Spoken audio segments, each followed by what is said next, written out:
Hello everyone and welcome back. I would like to give a quick thanks to Sephora for the look I have on today. I love this palette from Anastasia Beverly Hills. It's the soft glam one and the colors are super pigmented, long lasting, and they do not smear.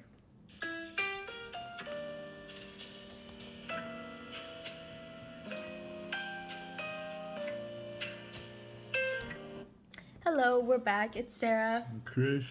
And today we will be talking about the healthcare industry in the US and about how it affects the people it's supposed to be helping. All around the USA, there are people without healthcare. As a matter of fact, this issue is super serious because there's 49% of Americans who cannot afford healthcare. My mom's part of those 49%. Healthcare should be a universal right for humans. However, in the United States, it can often be viewed as a luxury due to the high cost of medical procedures. 100% is. I believe that. Mm-hmm. Cause sometimes my mom doesn't go to the hospital at all. Yeah. And she's struggling sometimes. But she's just worried about the cost. Yeah, that's her main thought every time we mention the hospital. In the article U.S. Healthcare in a Crisis by James K., a surgeon with 44 years of practice, he writes about how his patients haven't asked about the risk of the surgery or how painful it'll be. Now they're starting to ask about something different. They ask about the price and whether they'll be able to afford it. The author also speaks on how healthcare is getting increasingly more expensive while less accessible. Healthcare should be a right to all humans, whether they're poor or rich. Yeah. What's it called? Here, if you have a baby, you have to take the time off to raise the baby. But after you're kind of messed up financially. But in Germany, they actually give you money if you have a baby. And apart from that, I think in certain places they give you time off. They give the mom and the dad time off, and it's Oh, paid. really? Yeah, because obviously, I feel like you can't really raise a kid alone at this for the mom because she gives birth and everything, and then on top of that she has to take care of the kid because the dad's working. So in certain places I know that they give you paid time off. I'm surprised they give both of them out. And it's mandatory too. It's not like maybe we'll give you time. It's like they give you time off. Oh. Yeah, and it's paid And for it's all both of paid. them. That's Yep. perfect. That's beautiful. Yeah, because the dad needs to support the mom. She just had a kid. The healthcare system should not be a luxury. People have to choose from. Citizens should not have to choose between paying rent or treating an injury. However, this is the case for most people. Because why is it that the healthcare industry seems to benefit the business instead of the people? Shouldn't be the opposite, In another section of the article, currently the U.S. Currently, in another section of the article, the author also talks about how the system leaves 26 million uninsured, but not only that, it leaves another 43 million underinsured. So that's 69 million people not getting the help they need with their health. Dang. So all those people are just struggling? They're just struggling. And those 49, or you said 69. Or no, you said 26 million are uninsured. That Yep. means they can't go to hospitals at all. It means if they go, they have to pay out of pocket. Oh. Like, let's say they get a surgery, they're gonna have to pay that all out of pocket. Because what insurance does, it supposedly pays some of it and you pay some of it. But How much usually does it pay? Does it pay like half? Does it pay like more than half? depends on what you're getting. Oh, so it depends on what you're paying. Depends on what you're paying, but also the procedure. Okay. But insurance before, when you had before insurance, what it would do was that, let's say you had insurance, right? And then one day you realize you have a brain tumor. Insurance would drop you right there and then. Or if you had cancer, they would drop you because you would need expensive treatment. And weren't you telling me the other day that they could like take away the money they already paid for or something? Yeah. Like, let's say I broke my arm at 8 and they already paid for it. They could take the money away right now. They could charge you for it. Like, a lot of the time they would be like, they would find some silly reason to be like, you know what, you were taking gummy vitamins, so that's probably why you broke your hand. Something like that, you know? Really? Yeah, it was just silly things, you know? Huh. Silly things. A lot bad. So I could get like I could get charged for. Not anymore. Obama made a law to prevent that. Oh, okay, okay. Yeah. That's good. That's good. Because, yeah, before you would get covered and then they'd be like, actually, no. That's bad. That's horrible. Yeah, and then the insurance would just be like, yeah, they'd tell the hospital, yeah, take it up with her, not me. And so she would just be left to pay thousands and thousands of dollars. Imagine thinking you're like, oh, you're perfectly set, and then out of nowhere, just boom, you gotta pay 8,000. Because healthcare is a for-profit business, and it's made to benefit the company, not the people in need. You can even be turned away in a hospital if you don't have money to pay or insurance. Really?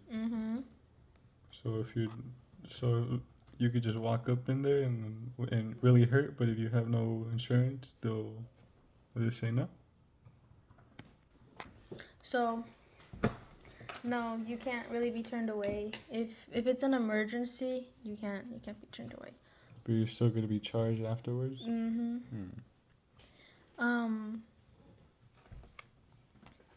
The author writes, currently the U.S. compared to similar Western countries has the lowest life expectancy at birth, the highest reported maternal and infant mortality, the highest hospitalization rate from preventable causes, the highest death rate for avoidable and treatable conditions, the highest suicide rate, the highest chronic disease burden rate in the world. So basically, in essence, we're spending more than any other civilized country in the world and getting markedly worse results. So we're like the country that dies most, and the people that die most. Yeah. Huh. I think in the list of the whole world, we're 37 for healthcare. Oh, We're at the bottom. Wow. We're at the bottom. We're that around speaks there. a lot. This is another example of how in our healthcare system, poverty is death. This system is inefficient as well as too expensive, and it's taking a toll on the working class of America, which is a big chunk of it. Yeah, my mom one time she had to go to work for like 2 weeks with a brace, and she still went in. Oh, with a sling, right? With a sling, sling. It was for her arm. She hurt it really bad, and yeah, no hospital, just a sling. Just a sling, because she had to work. She had to get the money. Yeah, and can't afford not to. She goes to the hospital, and there's no lights for her. Imagine that, like, on top of not being able to work, you have to pay super duper expensive fees. That's why a lot of people don't go to the hospital. And honestly, I feel like healthcare has become less accessible to Americans over the decade due to the rising prices of medical assistance and medication. In 1925, the American Association for Labor Legislation drafted a bill to require health insurance. Everyone had health insurance as it was required. However, now millions of Americans are uninsured and dying because of the system. Hospitals should not be a for-profit business, but if they are, they should at the very least be affordable. Because I know Canada... Yeah, I was about to say that. Yeah, with the insulin.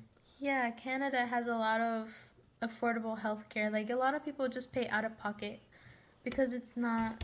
A lot of Americans were even trying to marry Canadians so they could get access to healthcare. And it was just like a website where you could go on if you needed healthcare. So it would just give you like what, a certificate that you got married or what? Yeah. You wouldn't really have to meet the person? I'm not sure about the whole process, but I know that you would meet them online and you would like have an agreement and marry. Dang, so people had to go through all that hassle just to get a little bit of care. Well, I mean, imagine you have a brain tumor. I mean, getting married and getting healthcare for free is better than dying. I don't know.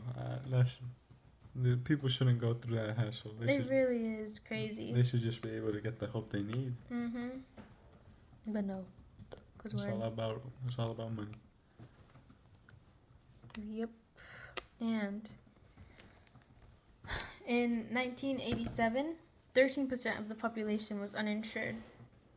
which doesn't seem too bad, but in 1997 it rose up to 15. And do you know what it is right now? I don't. I think it's doing better now though. I think it's like at an 8%. Oh, It is at an 8%. So it's doing better, but it's still a good amount of people uninsured. no, yeah. Not to mention a lot of people underinsured. 69 million. As it became more expensive, the amount of uninsured people rose. In the article, A Brief History of Health Policies in the United States by Catherine Smith, she quotes, "A few years later, in 1915, the American Association for Labor Legislation drafted a bill to require health insurance. The United States entered World War I soon after, and the bill was not enacted. This shows why the healthcare is not a necessity as of now, but rather an agreement in a for-profit business." Oh, dang, that's sad. That's sad. I guess it would have always been for-profit, kind of, but it should be affordable, or we should be covered. Okay, now we would like to take a little break here and use this moment to thank our sponsors in Yogurtland for supporting us coming this far. None of this would have been possible without you and your yummy froyo, so thank you. Thank you.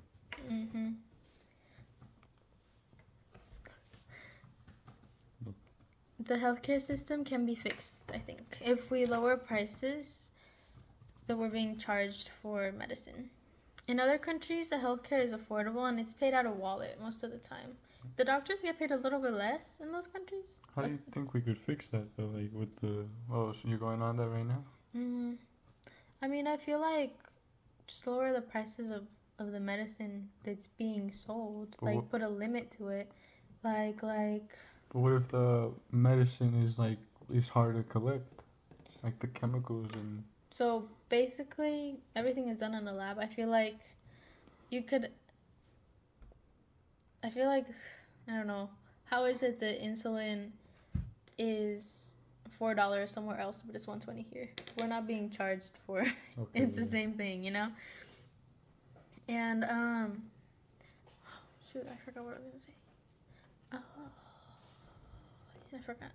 Anyways, I know in other countries a lot of people just pay like out of wallet, because I saw this lady and she was taking her kid to the dentist, and she was American, but she couldn't take her to the dentist here, so she had to travel all the way to Canada to be with her friend, and I think they said that they were in a relationship or something like that, but just for the government. And yeah, they're married. Yeah, my friend had to do something similar like that. Married? No, sorry. Oh. My friend had to do something similar like that. With the dentist, she wouldn't go here at all. She would just go to Mexico. Luckily, she lives kind of close, but not really. She lives in LA, so. And but yeah, think about that. Driving like 8-7 hours just to get a simple checkup. Sad that they can't just get it in their own city, you know?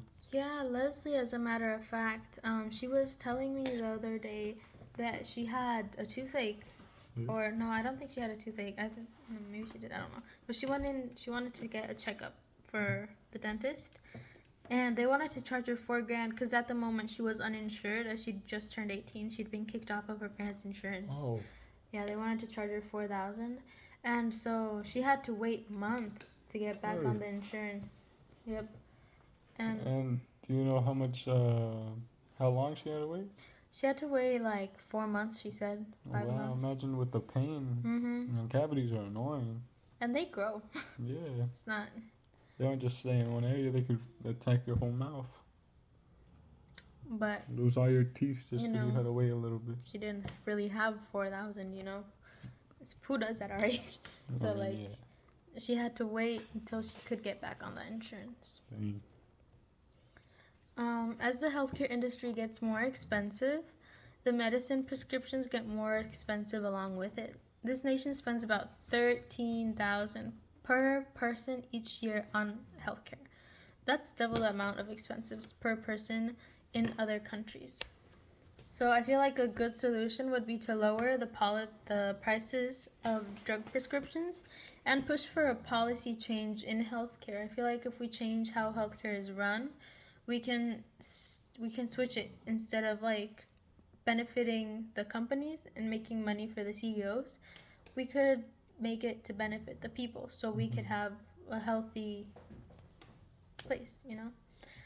But And also think about all the things we eat and stuff, all the stuff here. that's another thing. I don't know if this includes healthcare. I guess it kind of does, but a lot of the things that are allowed here are not allowed in other countries.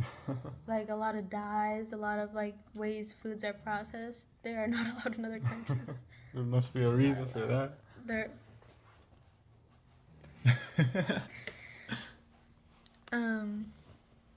so yeah, I feel like that would be a good, because we need to be able to speak up and fight for a country with affordable health care. Because this is just getting crazy and it's just going to get more and more and more pricey until it's going to be a point where like nobody can afford health care. Yeah, and what are we going to do then? Think about it. Everyone's just going to be on their own. Yeah, this change would help millions of people that are uninsured or underinsured get more health care, and it would lower the nation's costs. The working class has a life expectancy of 10 years less than a wealthy American. This is because people do not have the money to go and pay out of pocket for treatment, so they don't go. And you either become part of the 60,000 Americans that die each year because they had no health care, or you become a part of the 500,000 people that go bankrupt in America due to medical debt. So you can either die or go bankrupt. I seen this one little video, and it was saying that like rich people with cancer, you don't see them really like suffer. Or no, you see them suffering, yeah, but you don't see them. What's it called? The radiation. What is that called? Chemotherapy? Yeah, chemo. You don't see them really struggling with the chemo, but like the working class, their hair's falling out, like blood is coming out of their mouth when they cough. A surgeon actually said that most of the time cancer patients die of chemotherapy due to the exposure of radiation and not really cancer. Oh.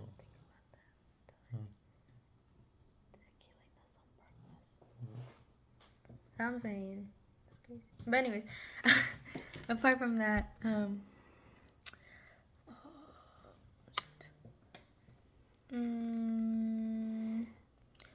another thing is this article called Bernie Sanders Describes Dysfunctional U.S. Healthcare System and How to Fix It by Karen Fitzgerald states, "We need all of you to understand you're in a war, taking on a very special interest who could care less whether people live or die. You've got to be vocal and you've got to be prepared to take them on." He added, "In my view, we work together. I think we can create some kind of country I know we can become." This shows that the solution is to demand lower prices for medicine, insurance, and policies to protect us so we can start to protect and care for people in need of help and not the big companies. So basically, in the end, we need to change healthcare by demanding bills and policies to protect us, to make sure we're healthy instead of making billions for people that are already rich. And we need to make it just more cheaper and accessible. They don't need, well, sure, money's money, but they're already drowning in it. You know, might as well put some of it to good use and like help the healthcare. Yeah, I mean, in the end, like, we're just letting people die because we want more money. This is the end. Thank you to our listeners for tuning in with us through this discussion today. And we want to give you one last thank you to Sephora and Yogurtland for making all this possible. See you next week, and thank you.